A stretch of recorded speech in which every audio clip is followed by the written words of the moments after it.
Hello বন্ধুরা, আমি সুজিত। আপনারা দেখছেন Sujit computer technical help channel. বন্ধুরা, ই শ্রম কার্ডে আপনারা কিন্তু ৩,০০০ টাকা পেতে চলেছেন প্রতি মাসে। কি বলেছে সরকারের তরফ থেকে, এই ই শ্রম কার্ড কিন্তু আপনারা প্রায় প্রত্যেকেই করেছেন। এই মুহূর্তে যদি না করা থাকে, আপনারা কিন্তু অনলাইনে এই ই শ্রম কার্ডটা তৈরি করে নিতে পারবেন। এর কিন্তু সুবিধা আসতে চলেছে, আরও একগুচ্ছ প্রকল্প এই ই শ্রম কার্ডের মাধ্যমে কিন্তু চালু হতে চলেছে। ইতিমধ্যেই কিন্তু প্রতি মাসে ৩,০০০ টাকা করে পাবেন, এরকম একটা আপডেট দেখা যাচ্ছে। সত্যি কি আপডেটটা রয়েছে তা নিয়ে কিন্তু বিস্তারিত আজ আমি আপনাদের সঙ্গে আলোচনা করব। যদি আমার এই ভিডিওটি আপনাদের ভালো লেগে থাকে, অতি অবশ্যই আমার এই চ্যানেলটি সাবস্ক্রাইব করবেন এবং পাশে থাকা বেল আইকন টিপে অল অপশানটি অন করে রাখবেন, যাতে এরকম নতুন নতুন আপডেট আপনারা সবার আগে পান। দেখুন কি বলেছে, দেখুন প্রথম থেকেই আমি বলছি, ই শ্রম কার্ড সবার অ্যাকাউন্টে ৩,০০০ টাকা পাঠাচ্ছে মোদী সরকার। সুবিধা পেতে কিভাবে আবেদন করবে জেনে নিন। মানে যদি না এখনো পর্যন্ত আবেদন করে থাকেন, অতি অবশ্যই কিন্তু এখান থেকে আপনারা ই শ্রম কার্ডের আবেদনের পদ্ধতিটা জেনে নিতে পারবেন। কি বলেছে, টাকা দিচ্ছে মোদী সরকার প্রতি মাসে ৩,০০০ টাকা। কিভাবে আবেদন করবেন জানুন। কি বলছে, ভারতবর্ষের খেটে খাওয়া সাধারণ মানুষের জন্য মোদী সরকার অভিনব প্রকল্প ই শ্রম কার্ড বা ই শ্রম কার্ড। মোটামুটি ই শ্রম কার্ডের যে এটা সাধারণ মানুষের জন্যই কিন্তু তৈরি করেছে আমাদের কেন্দ্র সরকারের তরফ থেকে। কি বলেছে, এই প্রকল্পের দ্বারা উপকৃত হচ্ছেন সমাজের দারিদ্র মানে জনসাধারণ। তাদের অ্যাকাউন্টে ৩,০০০ টাকা করে পাঠাচ্ছে সরকার। তবে এই প্রকল্পের সুবিধা পাওয়ার জন্য কিছু বিষয় আগে থেকে জেনে নেওয়া জরুরি। আসুন এই প্রতিবেদন থেকে জেনে নেওয়া যাক। দেখুন, ই শ্রম কার্ড আপনারা কেন করবেন বা এটাই কি লাভ রয়েছে, বা সত্যিই কি ৩,০০০ টাকা করে পাবেন, দেখুন শেষ পর্যন্ত এই ভিডিওতে থাকুন। আপনারা কিন্তু ই শ্রম কার্ডের সম্বন্ধে সঠিক আপডেটটা আজ আপনারা মানে জানতে পেরে যাবেন। ই শ্রম কার্ড কি? ভারত সরকার সংগঠিত সমস্ত শ্রমিকদের সহায়তার লক্ষ্যে ২০২১ সালে ২৬শে আগস্ট ই শ্রম কার্ড প্রকল্পটি চালু করেছিল, যার ফলে দেশের ছোট ব্যবসায়ী এবং অসংগঠিত শ্রমিকদের একটি নিজস্ব পরিচয়পত্র যেমন হবে, ঠিক তেমনভাবেই ভারতবর্ষে চালিত সরকারি প্রকল্পগুলি সরাসরি পৌঁছে দেওয়া যাবে উপভোক্তাদের কাছে।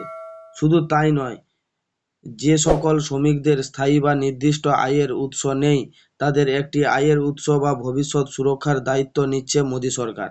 সেই সময় থেকে এখনো পর্যন্ত প্রায় ২০ কোটি মানুষ এই প্রকল্পে নিজেদের নামে নথিভুক্ত করেছেন। মানে বুঝতেই পারছেন, মোটামুটি সরকার একটা কথাই বলতে পারি, যে সাধারণ ক্ষুদ্র ব্যবসায় এবং সাধারণ মানুষদের পাশে কিন্তু এই এই প্রকল্পটাকে কিন্তু রেখেছে। এই প্রকল্পটা মূলত সাধারণ মানুষদের উপকারের জন্যই কিন্তু তৈরি হয়েছে। ই শ্রম কার্ডের সুবিধাগুলি কি কি?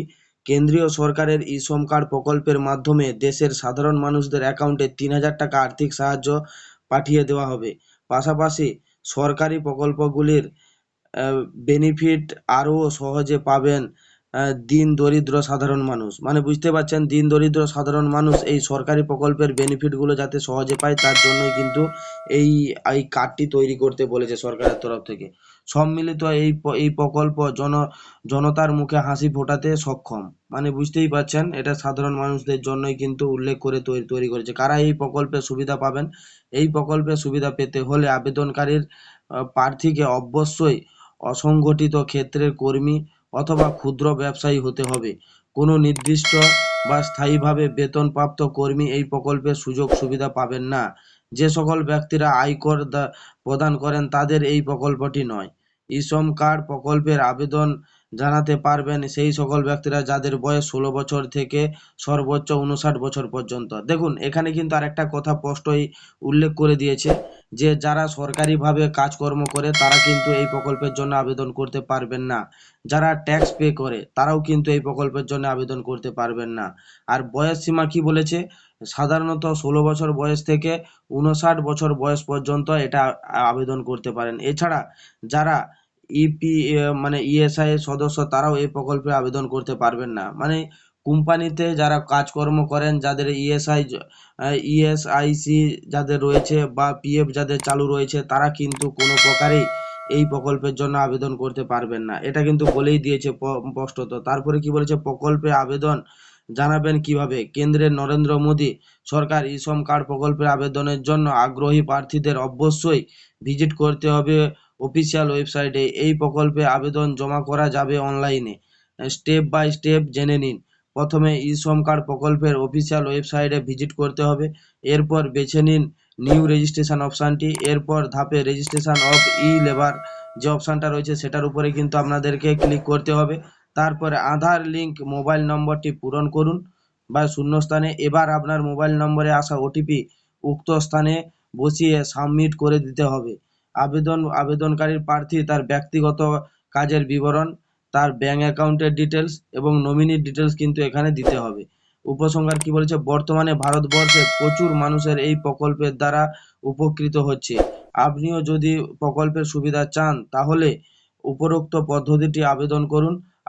আপনি যোগ্য হলে আপনার অ্যাকাউন্টে টাকা পাঠাবে সরকার। আরও বিস্তারিত জানতে অফিসিয়াল ওয়েবসাইটে দেখুন। দেখুন, আমি এই যে আপডেটটা দেখে একটাই কথা আপনাদেরকে বলবো, ই শ্রম কার্ড কোনো প্রকার টাকা দিচ্ছে না। ই শ্রম কার্ডে আপনাদেরকে একটা পলিসি করতে হবে, যেটা হলো মানধন যোজনা স্কিম। এই মানধন যোজনা স্কিমে কিন্তু আপনাকে মান্থলি একটা টাকা ইনভেস্ট করতে হবে। আপনার বয়স যখন 60 বছর বয়স হয়ে যাবে তখন থেকেই কিন্তু আপনি তার পেনশনটা 3000 টাকা করে পাবেন। হ্যাঁ বন্ধুরা, এটাই কিন্তু সরকারের তরফ থেকে জানিয়ে দিয়েছিল। সেটাই কিন্তু আজ আমি আপনাদের সঙ্গে তুলে ধরলাম। যদি আমার এই ভিডিওটা আপনাদের ভালো লেগে থাকে অতি অবশ্যই আমার এই চ্যানেলটা সাবস্ক্রাইব করবেন এবং পাশে থাকা বেল আইকনটি অল অপশনটি অন করে রাখবেন, যাতে এরকম নতুন নতুন আপডেট আপনারা সবার আগে পান। থ্যাংক ইউ বন্ধুরা, ধন্যবাদ।